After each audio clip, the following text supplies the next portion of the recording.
Hi అండి. ఇక్కడొచ్చేసి ఇంకా egg సేమియా ఉప్మా ఇలా కనుక చేస్తే కనుక భలే పొడి పొడిగా చాలా టేస్ట్ బావుంటదండి.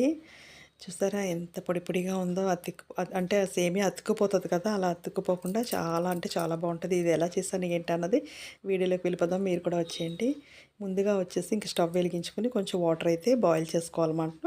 ఈ వాటర్ కొంచెం మరిగిన తర్వాత ఇందులో కొంచెం ఉప్పు, కొంచెం నూనె అయితే వేసుకోవాలి. ఇలా వేసుకొని సేమియా ఉడికించుకుంటే ఏంటంటే పొడి పొడిగా ఉంటది. అతుక్కుపోకుండా ఉంటది. మెత్తగా అవ్వకుండా ఉంటదనమాట. ఇందులో కొంచెం నూనె, కొంచెం సాల్ట్ అయితే వేసుకోవాలి. చూసుకొని వేసుకోండి. సాల్ట్ వచ్చేసి మళ్ళీ మనం సేమియా వండేటప్పుడు కూడా వేసుకోవాలి కదా! అది ఇది చక్కగా సరిపోయేటట్టుగా అయితే మనం ఉడికించుకోవాలి. సాల్ట్ వేసుకొని. ఇక్కడైతే నీళ్ళు మరిగేలోగా ఇక్కడ టైం అంటూ వేస్ట్ చేయకుండా ఇక్కడ పచ్చిమిర్చి, ఉల్లిపాయ, టమాటా అయితే ఇలాగా చక్కగా కట్ చేసుకొని అయితే పెట్టేసుకోవాలి. చాలా సింపుల్‌గా అయిపోతదండి. భలే పొడి పొడిగా ఉంటది. సేమియా తినను అన్న వాళ్ళు కూడా తినేస్తారన్నమాట. అంత టేస్ట్‌గా ఉంటది. ఇక్కడైతే నేను ఒక 2 ఉల్లిపాయలైతే తీసుకున్నాను. అంటే పెద్ద ఉల్లిపాయ అయితే ఒకటి సరిపోతుంది. లేదంటే ఒక 2 ఉల్లిపాయలు వేసుకోండి. ఉల్లిపాయ ఎక్కువ వేసుకుంటే బావుంటది. ఇలా కట్ చేసేసి రెడీగా పెట్టేసుకున్నాను. ఇంకొక టమాటా కూడా వేసుకున్నాననమాట. ఇందులో అయితే టమాటా అన్నీ వేసుకుంటే బావుంటది. ఇంకా మీ దగ్గర ఏమన్నా కాయగూరలు ఉన్నా కూడా వేసుకోండి. అలా క్యారెట్, బీట్రూట్ ఇలా ఏమున్నా కూడా వేసుకోండి.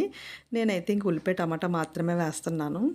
ఇంకా పచ్చి బఠానీలు వేస్తున్నాను. పచ్చి బఠానీలు అంటే మనం ప్యాకెట్స్‌లో అమ్ముతారు కదా! అలా కాకుండా అవైతే వాడకూడదు. కలర్ వేస్తారు కనుక ఇలా మనం చిక్కుడుకాయలు ఎలా అయితే ఒలుచుకుంటామో అలా ఉంటాయి కదా! ఆ బఠానీ మాత్రమే తెచ్చుకొని యూజ్ చేసుకోండి.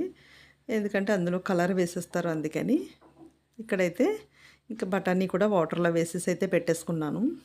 ఇంక ఈ వాటర్ ఒక పక్కనైతే పెడుతున్నాను. ఎందుకంటే అది అవ్వేలోగా మనం ఇక్కడ తాలింపు పెట్టేసుకుంటే ఇంకా ఈజీగా పని అయిపోతది. అక్కడైతే సేమియా అయితే కొంచెం వేసేసాను. ఆ వాటర్ మరిగిపోయింది.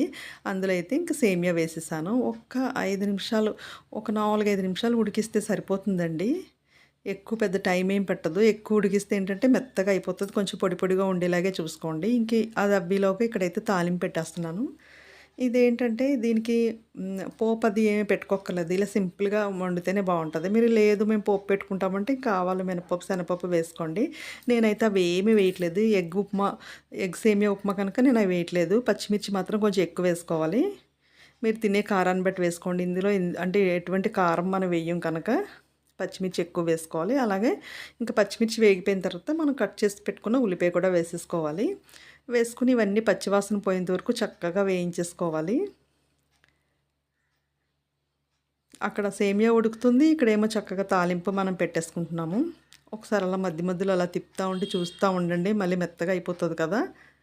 ఇక్కడైతే ఉల్లిపాయ కూడా వేగిపోయింది.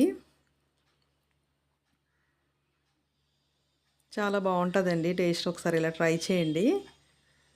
అక్కడైతే సేమియా ఉడికిపోయింది. దాన్ని ఇలా వడకట్టేసుకోవాలి. వాటర్ అంతా తీసేసేయాలి ఇలా వడకట్టేసుకొని. అది చల్లారనిద్దాం సేమియా. ఇది అవ్వేలోగా అక్కడ చల్లారుతది.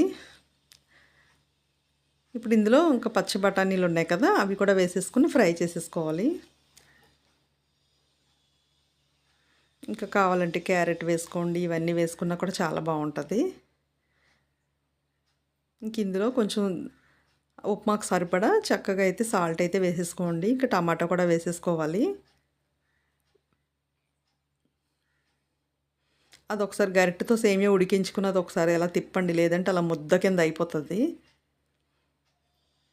ఇప్పుడు బఠానీ టమాటా అన్నీ వేసేసాం, ఫ్రై చేసేసాం కదా! ఇందులో కొంచెం అంటే కొంచెం అల్లం వెల్లుల్లి పేస్ట్ వేసుకోవాలి. ఎందుకంటే మనం ఎగ్ వేస్తున్నాం కదా! నీచు స్మెల్ రాకుండా ఇలా అల్లం వెల్లుల్లి పేస్ట్ వేసుకుంటే చాలా బావుంటది. అంటే మనం ఎటువంటి కారం అయితే యూజ్ చేయట్లేదు గనక కొంచెం పచ్చిమిర్చి ఎక్కువ వేసుకోండి. అలాగే కొంచెం అల్లం వెల్లుల్లి పేస్ట్ కూడా వేసుకొని అది కూడా పచ్చిదనం పోయేంత వరకు చక్కగా వేయించేసుకోండి. తర్వాత అయితే ఇలాగ ఒక 4 ఎగ్స్ అయితే పగలగొట్టి అయితే వేసేస్తున్నాను. చాలా టేస్ట్ ఉంటదండి. భలే పొడి పొడిగా చాలా బావుంటది. మీరు ఇంకా ఎగ్స్ ఎక్కువ కావాలంటే ఎక్కువ వేసుకోండి. అది మీ ఇష్టాన్ని బట్టి. వేసేసుకొని ఒక్క నిమిషం అలా ఉంచేసి తర్వాత ఇలా కలిపేసేయండి. కలిపేసిన తర్వాత చక్కగా ఇలా ముక్కల కింద చక్కగా కలిపేశారు కదా! ఇప్పుడు అక్కడ మనం వడకట్టుకొని పెట్టుకున్నాం కదా! ఈ సేమియా అంతా ఇందులో వేసేసుకోవాలి. ఇందులో పసుపు కానివ్వండి, ఎటువంటి కారం అలా ఏమీ వేయనవసరం లేదు. ఈ ఉప్మా వచ్చేసి ఇలా తెల్ల తెల్లగా ఉంటేనే బావుంటది. ఎగ్ సేమియా ఉప్మా అంటే ఇలానే బావుంటది. ఇదంతా వేసేసుకొని బాగా అంతా కలిసేటట్టయితే కొంచెం సేపు కలపాలి. ఒక 5 నిమిషాలన్నా బాగా ఫ్రై చేయండి. మనం అందులోనే మనం ఉడికించినప్పుడు సాల్ట్ వేసాము. ఇందులో కూడా తాలింపు పెట్టినప్పుడు కూడా మనం సాల్ట్ వేసాం కనుక ఇంకా కరెక్ట్‌గా సరిపోతుంది. చాలా బాగా ఫ్రై చేయండి. ఒక్క 5 నిమిషాలు మొత్తం ఆ ఎగ్ అంతా సేమియాకి బాగా పట్టేటట్టు చక్కగా కలిపేసుకోండి. అసల ఎంత పొడి పొడిగా ఇది ఇంకా సాయంకాలం వరకు మార్నింగ్ చేసామంటే సాయంకాలం వరకు అలా పొడి పొడిగా ఉంటది. అతుక్కుపోకుండా చక్కగా ఉంటదండి. ఇంకా సేమియా ఇష్టం లేని వాళ్ళు కూడా తినేస్తారు. చాలా అంటే చాలా బావుంటది. ఇలా 5 నిమిషాలు ఫ్రై చేస్తే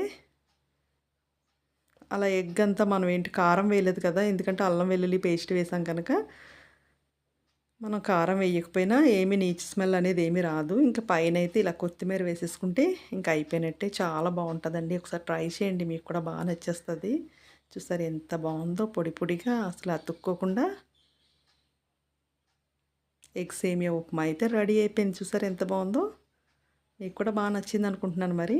నచ్చితే లైక్, షేర్, సబ్స్క్రైబ్ అసలు మర్చిపోవద్దు. ఒకసారి ట్రై చేసి తర్వాత కామెంట్ అయితే పెట్టేయండి. చాలా పొడి పొడిగా ఉంటది. అలాగే చాలా టేస్ట్‌గా ఉంటది. ఎటువంటి పసుపు, కారం మాత్రం వెయ్యొద్దు. ఇలానే బావుంటది. లేదు మేము అవి వేసుకుంటేనే మాకు నచ్చుతదంటే మీరు వేసుకోండి. ఇంతేనండి ఈరోజు వీడియో. బై అండి అందరికీ.